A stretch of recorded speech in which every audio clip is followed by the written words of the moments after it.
Welcome back, everyone. Welcome back. First of all, Happy New Year. Hope you had a lovely holiday. Hope you had a nice break. Hope you had many enjoyable moments over the last couple, days of the year.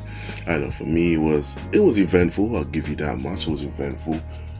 But the reason why we are here is 2022 was a great year for anime. Fantastic year for anime. So I thought, what better to do than to just list some of the best moments of 2022 in terms of anime that came out within that year. So we're looking at the best moments, the best, character bits, fights, debuts, stuff like that within the anime world. And I'm r.lum.r. Thank you so much for joining me. Like, comment, subscribe as we not deep dive, but just have a brief discussion over the many fantastic moments of 2022 in the anime world. To kick us off, let's just get one of the most obvious moments. This happened earlier in the year. I think when it came out, it blew many people's minds, as it always does when it comes out with no season. Demon Slayer, I think it's season, I want to say season 2, yeah. Just after the Mugen Train arc, so I'm going to say season 2. What a season. What a season. There was no episode with a miss. Every episode was a hit. Whether it was story progression, whether it was fight scenes, there was always something to like about an episode. Every episode of that season hit. What a season. What a season. First off, we have the introduction of Tengen. What a character. His whole flashy character lifestyle, contrasting with how he was brought up, how he ended up at the last bit of the season being basically not mutilated, but no longer being able to perform at his best anymore. How he was a character that was driven by the need to live, even if to just live that flashy lifestyle. However, he himself was able to put that aside and die of it. No, he doesn't die, but the willingness to die in order to save his wives, because his family, all ninjas, was ready to die, but he didn't see it as that way. He wanted his wives to live on, to have these fantastic lives, but he was willing just to do so much for the Demon Corps, and it was just fantastic from him. What a character to introduce. Don't get me wrong, he's no Sengoku, but he is definitely a brilliant character that they introduced. His ability, the sound breathing, it's I wouldn't say it's OP, but it's something that with time and patience it could become OP. But he has no arm and leg anymore. So we have Tanjiro doing the utmost now. We get more of the sun breathing from him, where people are usually born with the mark, but he actually had to forcibly bring it out during that last bit of the fight. We have Zenitsu and, oh my god, I always forget his name, Inosuke, going all out. Moments where I'm thinking they're both dead, they're both done. No, they come back for more. It was a brilliant season. Best bit of the season. It's just that amazing exchange between Tengen and the demon of the entertainment arc. What a brilliant exchange of blows, of hits, and just the two wills coming together. One with the will to kill and one with the will to survive, and it was just beautiful animation. Great conclusion, and I can't wait for the next season this year. I'm gonna say the MVP of this season was, I'm gonna give it to I'm gonna give it to Inosuke.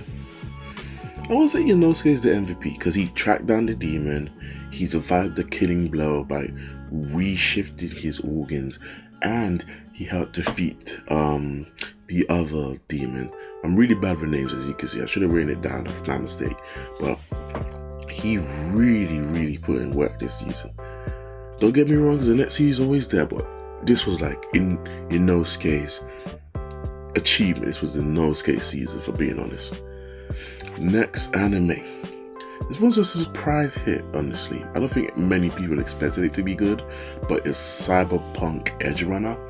Now, if you don't know what this is, this was a anime that's on Netflix. It came out early 2022, and it's a prequel to the game Cyberpunk 2077. And when I first saw it, I was like, oh, okay, it looks decent. But when I started to, watch it episode after episode, it's actually a great story. Really great story of this guy trying to leave the slums, make it out of there, trying to better his life after the death of his mom, and just getting involved in this lifestyle which unfortunately not many people make it from. And by the end of the story, you realize he's not going to make it either. And he knows this, but he's still willing to continue just to help others. And it's just this great story. Best moment has to be when Adam Smasher, literally, if you don't know who Adam Smasher is, if you haven't seen it, Adam Smasher, he's sort of like this legend within the anime and the game. And if you hear the name Adam Smasher's coming, run, because people will die. And there's this brilliant moment in the last episode where he jumps from, it wasn't the top of the building, but it must be like halfway. He jumps and he lands directly onto this one girl, completely crushing her. So this Adam Smasher is huge, completely and utterly huge. He's the biggest character in there, and he just lands directly onto this poor girl named Kiki, crushing her. She had no chance, absolutely no chance. But yeah, that's one of my favorite moments. David as a character, I feel sorry for him. I do feel sorry for him, but I really like how they delve into what they called cyber psychosis. That's it, cyber psychosis. Upgrading yourself with technology, putting implants in yourself, what it does to your mind because your body cannot handle it. It's something that I found really interesting, and to be honest, I really felt that it was the crux of the show. How far are you willing to push yourself? How far are you willing to edit and improve and change yourself in order to succeed in the goal that you're after? Because many people had different goals. You had one guy who just wanted to ensure a better lifestyle for him and his girl. You had David who wanted to maintain that new sense of control, that new sense of power he had. You had just these different characters vying for different options, and you knew that none of them, or at least like one of them, were going to get what they want. And it's just the fact that we're following this guy called David as he meets these characters, as he interacts, as he evolves as a character himself from someone who is not necessarily wimpy, but not the type he was at the end, not that main character that everyone wants to be. And it's just fantastic story. Great animation as well.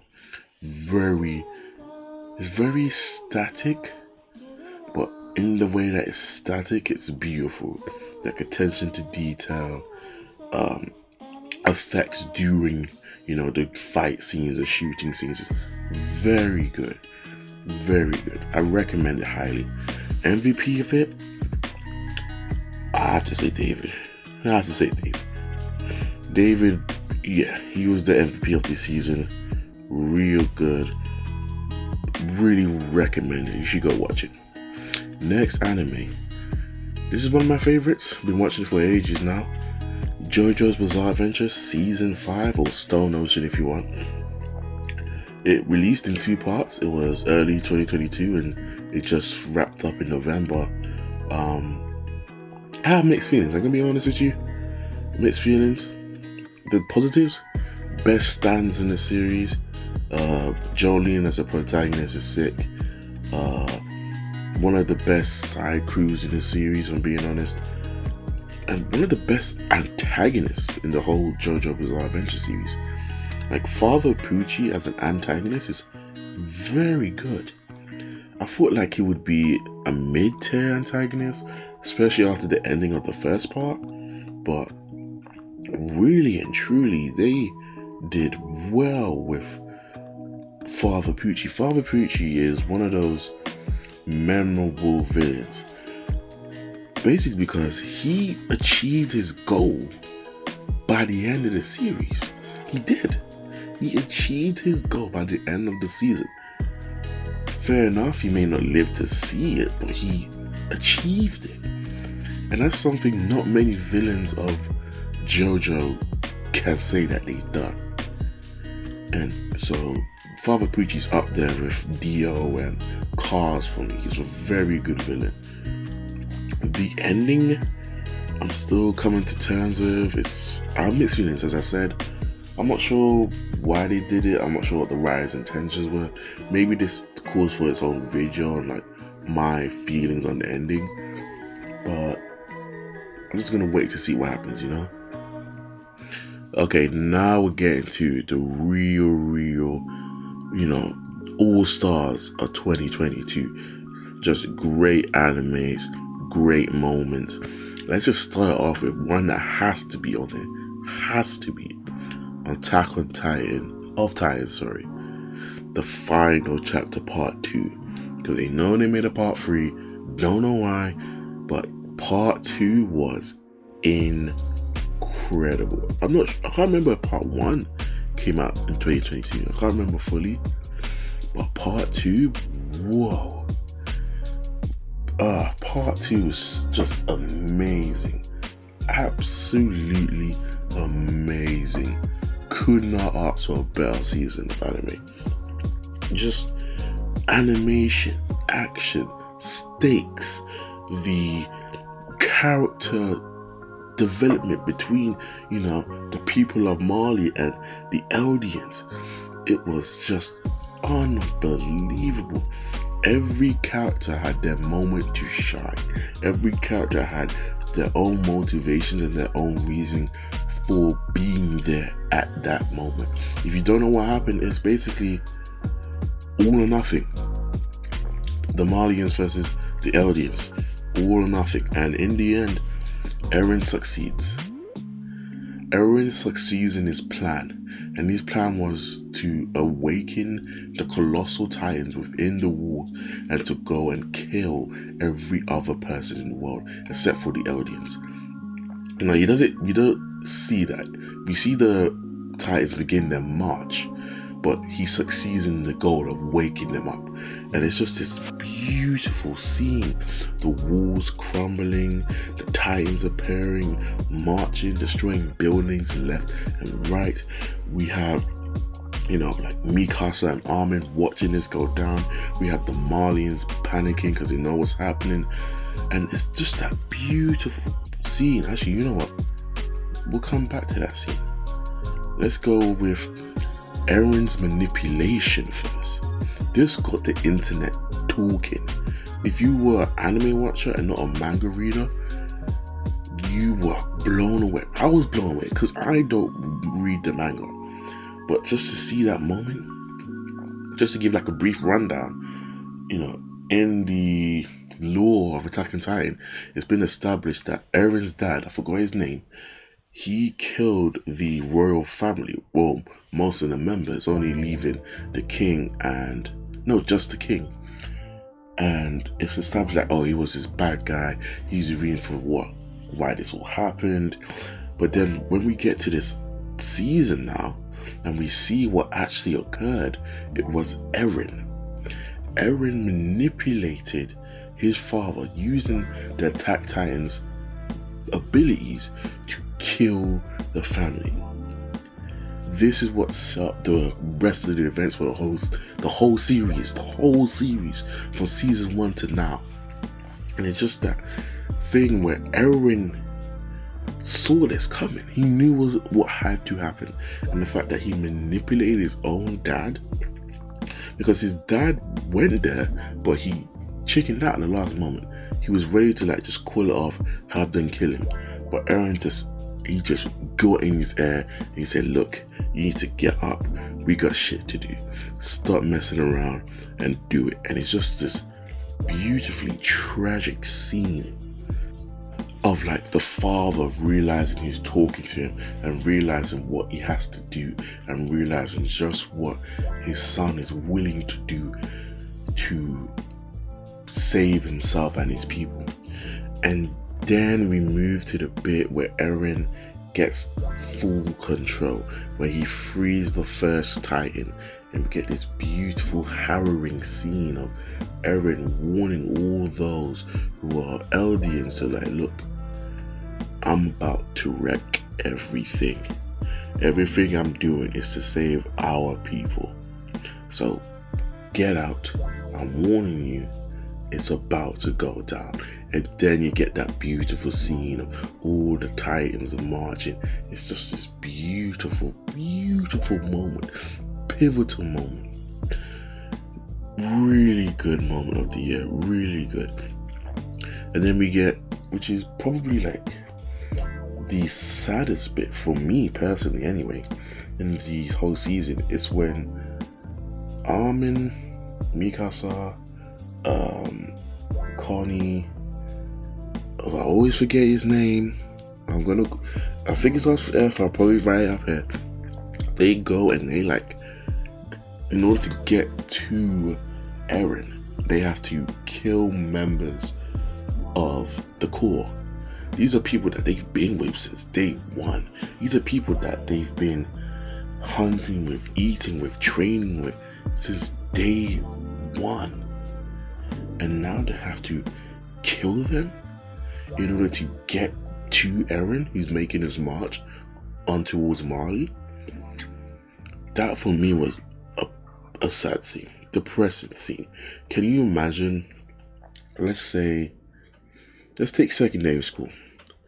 From year 7 to year 11, you've been with these people. And now you have to kill them in order to stop your best friend from doing something bad. It's really was a tragic scene, at least in my purview. But yeah, just a really good season. Can't wait for part 3. It's gotta go off. I'm really looking forward to it. MVP has to be Eren. It has to be. He just went to demon mode, okay? Real time demon mode. MVP. Next anime has to be One Piece. Has to be One Piece. I love One Piece as an anime. My favorite anime. One Piece episode 1000. Amazing. I think I made a video on it. It's up on the channel if you want to go back and watch it. Episode 1000 just blew everyone away. It was a great episode. Fantastic animation. And since then, One Piece has just been going further and further and further. It's just been improved from episode 1000. The story is picking up. It's sort of like this final war of the arc. We have Luffy facing off Kaido. We have the Supernovas facing off Big Mom. We have Samurais of Wano taking it to Kaido's crew. Just this epic war right now. It is going off. And it is so good. Really, really good. It was everything I could have hoped for and more. Really good. Oh wait, was it? No, it was episode 1000 and 45 if I'm not mistaken. My bad, it was episode 1050, not episode 1000. I apologize for that. But yeah, this arc is just going in. MVP for the year, I'm gonna have to say, I might have to say Luffy, or surprisingly, maybe just like the side characters, because everyone's getting their moments to shine. We just had Robin beat Black Bay. We just had Frankie versus Sakazuki. We saw Sanji getting into it with Queen. We've seen Kid and Law going up against Big Mom. Everyone's getting their moment just to do what they can in this war. It is going well. It's a beautiful time in One Piece. Yeah, can't wait to see where it ends up. Now we move on to sort of the first debut. I believe it was this year. Hopefully it's this year. If not, I'm just going to take the opportunity to talk about it. We have Jujutsu Kaisen. Jujutsu Kaisen debuted, I believe it was last year. It has to be last year, right? It has to be last year. It was last year. It was last year. And it was really good debut. Really good debut. Not one complaint about it. It was really, really good. We had Itadori as the main protagonist. We had, characters like Megumi, and we had characters like, Todo. Really good side characters that made the, show feel alive. We just had amazing fight scenes, amazing animation. We had the GOAT Gojo appearing. It was basically like Kakashi, but just cooler, at least in my opinion anyway. But he just really captured everyone's attention. Everyone's going crazy over Gojo, especially with what he can do in the anime. I haven't seen Jujutsu Kaisen 0. I haven't seen it. I heard it's supposed to be good. I haven't seen it myself, so I can't really speak on it. But the anime, oh wow, just really, really good. Really good from Jujutsu Kaisen this year. The fight scene with Itadori and Nanami, when they're just jumping Mahito, brilliant scene. Just absolutely brilliant. We had, Todo's introduction, him asking, what's your favorite type of woman? Only to then beat you up if he doesn't like it. Brilliant character. We've had him and Itadori versus Hanami, which was great. Really good fight scene. Just all around a good debut for an anime. I can't wait for the next season. I need to watch the movie. I'm so hyped. Best moments. Okay. Well, I basically said them already. Mahito getting jumped. Hanami getting jumped. Gojo just being Gojo is just great anime. Highly recommend it. Highly recommend it.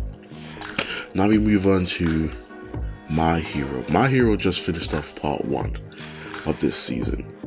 And this season went off. From the jump, this season has just been full pace. The stakes have never been higher. The commitment from the characters have never been higher. And that's on both sides, villains and heroes. But the villains, oh my god, they took the spotlight. They really, really took the spotlight this season. We had Shigaraki waking up and just destroying everything.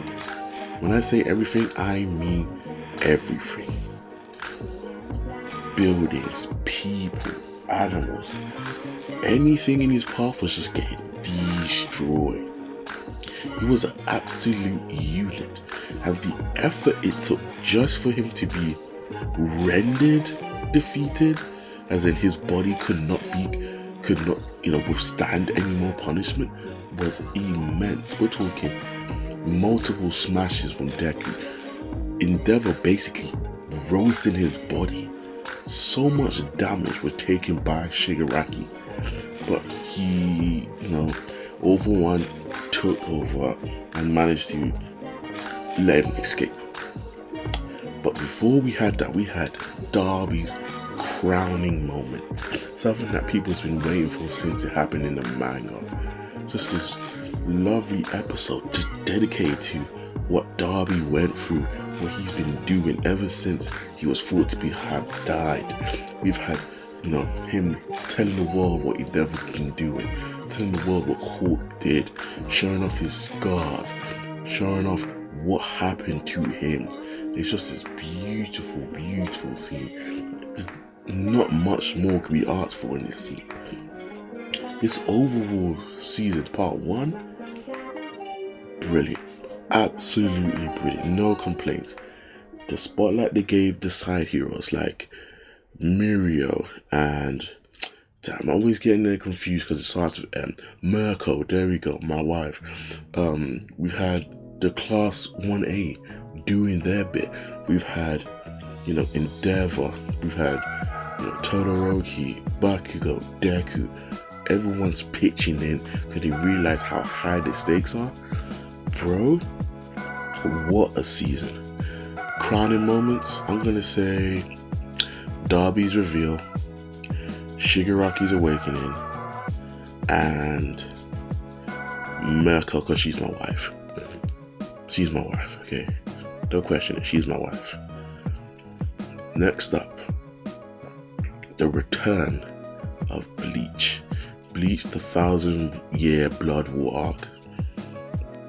Bro, what a return. This was more than what I could ever expect. This was fantastic. Everything about this is amazing. The story, the character reveals, the animation, the fight scenes, everything about this season was right. People were waiting for this for years, and they delivered. They delivered. Every episode was a hit. Every episode, no complaints, nothing. There was nothing I'd be like, okay, maybe they could have done this differently or had this. No, every episode was a hit. No changes needed. Favorite moments: U-Hook versus Yamato, Kenpachi versus Retsu. The first episode when you see the whole crew together again. When you see the invasion done by the Sternritters, when they just kill it absolutely everyone. It's just really showing how high the stakes are in this. Brilliant. It was so good. So good. Possibly my favorite anime of the year. Possibly my favorite anime of the year. I've loved watching it and reviewing it for the channel. It's been absolutely amazing. Can't recommend it enough. Just this overall season so far has been so good, and I can't wait for the next bit of it to come out. I'm not sure when. I think it'll be maybe February or March, but I can't wait. Really can't wait. MVP for the season. I might have to give it to. I'm gonna have to give it to the Sternritters. The Sternritters came. They run up on the ops and they came with the smoke. They came with the smoke. They're still, the Shinigamis are still dealing with the smoke, and they've left. They came with the smoke. Have to give it to them. Have to give it to the MVPs of the season. Now the last anime on this list here. It has to be Chainsaw Man. It has to be Chainsaw Man. What a debut. I have never experienced an anime this ridiculous. In a good way. What a debut. Denji, the ultimate simp. Miss Makima, the ultimate dominatrix. The animation's on point. Fight scenes are amazing. The story is excellent. There's so much mystery and intrigue. Favorite moments right off the bat. We've had Katana Man versus Chainsaw Man. We've had the contracts made between humans and devils, specifically like the Fox Devil, the Ghost Devil, the Future Devil. We've had, characters like Power shining through, the Teacher shining through. We've had Aki doing his thing. We've had slow moments like Himeno dying. It's just been very, very good. This season really popped up, and I can't wait to see what they do next. I really can't say I can't wait. I just like how this anime doesn't take itself too seriously. You know what I mean? All these moments about, Denji's only doing it to touch boobs. What's the point of doing it if it's not involving boobs? You've had, Power being ridiculous. You've had Himeno, when she was alive, her drunkenly kissing Denji and puking in his mouth. Disgusting. I loved it though. Absolutely disgusting. Loved it. You had Miss Makima showing what she can do in this beautiful display of power. This beautiful display of this overarching, I don't even know if she's a hero. Just this ability to wipe out people, but yet she remains so calm and so dependable. It's weird. There's something she's hiding. You want to watch to see what she does next. I can't wait. Overall, this year of anime has been huge. It's been brilliant. There's not one bit I've been like, oh wow, what a waste. Okay, fair enough. I did start off reviewing Mob Psycho. I've been watching it. It's been getting better, but I just decided not to do it. I've been watching Spy Family as well. That was very good. I'm enjoying that as well. But yeah, I'm gonna say my favorite anime of the year. It might have to go to The Return of Bleach. Nostalgia is very powerful. I'll give you that. Nostalgia is very powerful. But yeah, it feels new, but at the same time, it feels like the continuation that it is. So I have to give it to Bleach. But yeah, please tell me, what was your favorite moments, your favorite anime? What are you looking forward to see in 2023? Please let me know. And r.lum.r, thank you so much. And I'll see you in the next one. Peace.